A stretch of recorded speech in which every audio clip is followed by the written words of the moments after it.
Hi, I'm Tony Lair.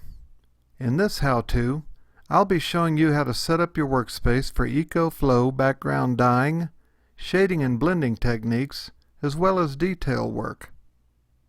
Ideally, you should have a separate designated space for coloring, away from your tooling area.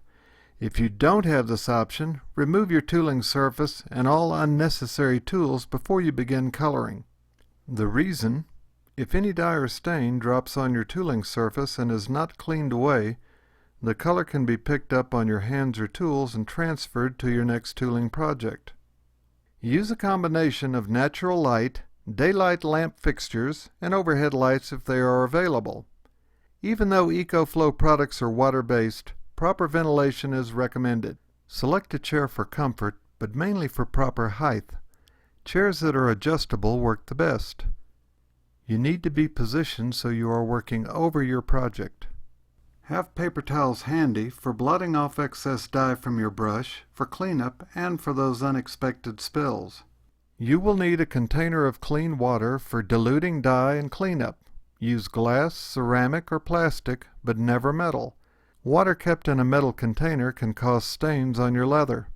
Use scrap pieces of leather cut from the same leather as your project for testing your dye colors. Line a trash container with plastic and have it nearby for disposing of applicators, scrap leather, and paper towels. Select one or more good quality round, natural or synthetic fine point brushes. I recommend a number 4 for most areas and a number 1 liner for very small spaces. Be sure your brush has spring in the bristles. This allows for greater control of dye application. When using more than one color, I recommend a separate brush for each color group, such as reds, browns, greens, yellows, blues, etc. No matter how completely you think you have cleaned a brush, dye will get into the ferrule and hide. Then, when you least expect it, the old dye will migrate down into the bristles to ruin your coloring. To help identify your brushes, color code them by wrapping the brush handle ends with colored electrical tape to match the color dyes you're using. Then place the brushes in a rack or container, bristles up when not in use. Using a dye palette makes working with dyes easier and safer than dipping your brush into an open bottle. Never pour dye directly into the palette. Use an eyedropper for better control.